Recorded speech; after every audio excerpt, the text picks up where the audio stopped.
Hello बच्चों, तो चलिए इस प्रश्न को पढ़ते हैं। यदि अल्फा तथा बीटा समीकरण a x square plus b x plus c बराबर जीरो के मूल हैं, तब समीकरण a x square minus b x गुणा एक्स माइनस एक प्लस सी गुणा एक्स माइनस एक का स्क्वायर बराबर जीरो के मूल होंगे। तो यहाँ पर देखो, हमें चारों विकल्पों में से सही विकल्प का चयन करना है। तो प्रश्न में आगे बढ़ने से पहले इस प्रश्न से संबंधित जो मुख्य अवधारणा है उसकी हम चर्चा कर लेते हैं। तो देखो, मुख्य अवधारणा क्या हो जाएगी। यदि यदि अल्फा तथा बीटा देखो कौन से द्विघाती समीकरण ए एक्स स्क्वायर प्लस में बी एक्स प्लस सी बराबर जीरो। अब ये द्विघाती समीकरण है तो ए जो है शून्य के बराबर नहीं हो सकता, ठीक है। इसके अगर मूल हैं, अल्फा और बीटा अगर इसके मूल होंगे, तो यहाँ से हम क्या बोलते हैं कि इनका जो योग है अल्फा प्लस बीटा वो किसके बराबर आता है, माइनस बी बट्टा ए। और इनका जो गुणन है यानी अल्फा बीटा जो है वो किसके बराबर आता है, सी बट्टा ए के बराबर आता है। तो अब ध्यान से देखो, हमें क्या बताया हुआ है सवाल में। हमें बताया हुआ है कि अल्फा और बीटा इस a x square plus b x plus c बराबर जीरो इसके मूल है। तो हम अल्फा प्लस बीटा का मान यहाँ से क्या लिख सकते हैं, माइनस का बी बट्टा ए, ठीक है। एक तो ये आ गया। साथ ही साथ देखो, अल्फा बीटा का जो मान है वो किसके बराबर लिख सकते हैं, सी बट्टा ए के। सही है। तो अब देखो, हमारे पास एक दूसरा समीकरण है, कौन सा, ए एक्स स्क्वायर माइनस में बी एक्स गुणा में एक्स माइनस एक और प्लस में सी गुणा में क्या है, एक्स माइनस एक का स्क्वायर बराबर जीरो। तो इसके मूल बताने, तो पहले तो देखो यहाँ पे इसको सरल करते हैं। ए एक्स स्क्वायर माइनस में बी एक्स को अंदर गुणा करते हैं तो माइनस का बी एक्स स्क्वायर, ठीक है। फिर माइनस बी एक्स गुणा हुआ माइनस एक से तो प्लस का बी एक्स आ जाएगा। फिर देखो सी गुणा में यहाँ पर अंदर वर्ग खोल लेते हैं तो एक्स स्क्वायर प्लस में एक माइनस में दो एक्स बराबर में शून्य आएगा। तो यहाँ पर देखो, अब ए एक्स स्क्वायर माइनस में है बी एक्स स्क्वायर, ठीक है। फिर देखो प्लस में है बी एक्स, फिर अंदर सी को गुणा करते हैं तो सी एक्स स्क्वायर आएगा एक तो। फिर प्लस में आ जाएगा सी माइनस में दो सी एक्स बराबर में जीरो।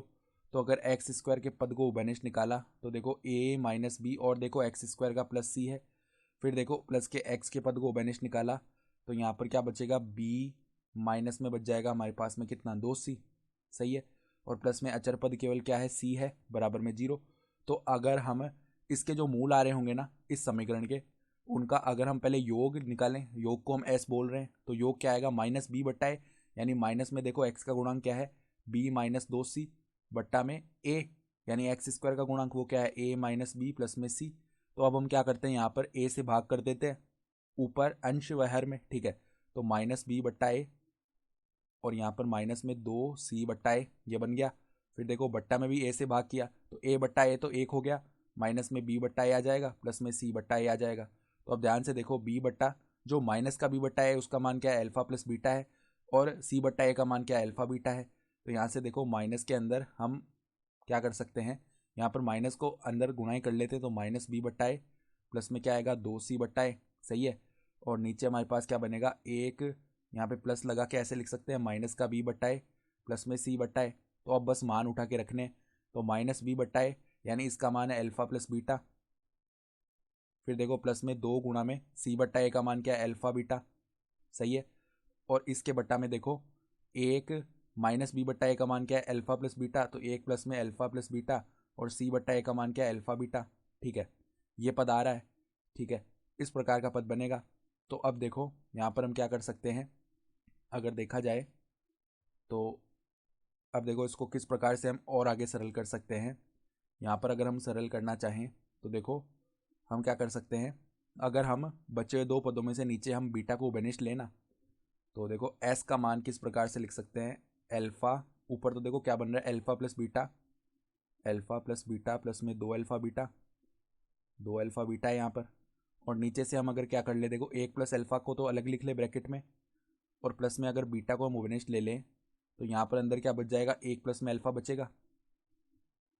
सही है। तो इसको कैसे लिख सकते हैं, एक प्लस मतलब अल्फा प्लस बीटा प्लस में दो अल्फा बीटा बट्टा में देखो यहाँ पर अगर एक प्लस अल्फा को ओवेनिस्ट निकाला तो हमारे पास में क्या बच जाएगा, नीचे एक प्लस में बीटा, ये पद बच गया। ठीक है। तो अब देखो हम क्या कर सकते हैं, यहाँ पर अगर हम देखो अलग अलग निकालें ना पदों को, तो किस प्रकार से अब देखो अलग अलग निकाला जा सकता है यहाँ पर, यानी कि ये तो इसको अलग करके ऐसे लिख सकते हैं, देखो अल्फा बट्टा में कैसे लिख सकते हैं, देखो अल्फा बट्टा में अल्फा प्लस एक प्लस में बीटा बट्टा में बीटा प्लस एक। तो यहाँ से जब लैसा लेके हम पदों को सरल करेंगे ना, तो वापस जो ऊपर लिखे हुए पद है वही बन जाएंगे। देखो अल्फा गुणा होगा बीटा प्लस 1 से ऊपर, ठीक है, तो अल्फा को बीटा प्लस 1 से गुणा करेंगे, फिर प्लस में देखो बीटा गुणा होगा अल्फा प्लस 1 से, तो देख लेते हैं क्या ऊपर वाला पद बन रहा है या नहीं बन रहा। तो अल्फा बीटा प्लस में अल्फा प्लस में अल्फा बीटा प्लस में बीटा, तो देखो बिल्कुल जो ऊपर पद लिखा हुआ है यहाँ पे अल्फा बीटा और अल्फा बीटा जुड़ के 2 अल्फा बीटा बनेगा और अल्फा प्लस बीटा अलग रह जाएगा। तो बिल्कुल इसको हम ऐसे लिख सकते हैं ना, योग में अलग अलग करके, ठीक है। तो यहाँ पर तो ये इसका एक मूल आ रहा होगा गामा और ये इसका एक मूल आ रहा होगा डेल्टा, ठीक है। तो ये तो हमने योग से बता दिया। अब हम क्या करते हैं, गुणन कर लेते हैं, जो दोनों हमारे पास मूल आएंगे। तो गुणन किसके बराबर आता है, अचर पद, यानी कि वो क्या है सी, बट्टा में क्या आता है जो एक्स स्क्वायर का गुणांक है यानी ए माइनस बी प्लस सी, तो ए माइनस बी प्लस सी। क्या वहाँ से भी ये दो मूल गामा और डेल्टा आएंगे इस गुणन से भी, तो देख लेते हैं। देखो यहाँ पर ए से भाग कर देते हैं ऊपर नीचे, तो सी बट्टा ए, फिर बट्टा में देखो एक माइनस में बी बट्टा ए प्लस में सी बट्टा ए बनेगा। तो सी बट्टा ए का मान देखो ध्यान से क्या है, ये मान है हमारा अल्फा बीटा के बराबर। तो अल्फा बीटा बट्टा में क्या आएगा, एक माइनस बी बट्टा ए का मान क्या है प्लस में अल्फा प्लस बीटा, और सी बट्टा ए का जो मान है वो क्या है अल्फा बीटा, ठीक है। तो अब देखो हम क्या कर सकते हैं, अल्फा बीटा और यहाँ पर एक प्लस अल्फा को तो अलग रखा और प्लस में बीटा को बेनिस्ट ले लिया, तो एक प्लस अल्फा बच गया ना। तो अब देखो नीचे से हम एक प्लस अल्फा को बेनिस्ट लेते हैं, तो हमारे पास में देखो एक प्लस अल्फा गुणा में क्या बच जाएगा, एक प्लस में बीटा बच जाएगा ना। यानी कि जो इनका गुणन जिसको हम पी लिख रहे हैं वो देखो इसको हम ऐसे अलग अलग करके लिख सकते हैं, अल्फा बट्टा में अल्फा प्लस एक गुणा में बीटा बट्टा में बीटा प्लस एक, इस प्रकार से अलग अलग करके लिखा जा सकता है। तो यहाँ पर देखो ये हमारे पास में गामा था, इसको ही तो हमने गामा बोला था, और यहाँ पे बीटा बट्टा बीटा प्लस एक, ये क्या हो गया डेल्टा हो गया। यानी कि जो दो मूल है ना वो कौन कौन से आ रहे हैं, अल्फा बट्टा अल्फा प्लस एक और बीटा बट्टा में बीटा प्लस एक, ठीक है। यानी कि अगर विकल्प की बात करें तो विकल्प जो सी है वो हमारा सही विकल्प आ रहा है, ठीक है। तो आशा करता हूँ कि आपको ये प्रश्न समझ में आया होगा। धन्यवाद।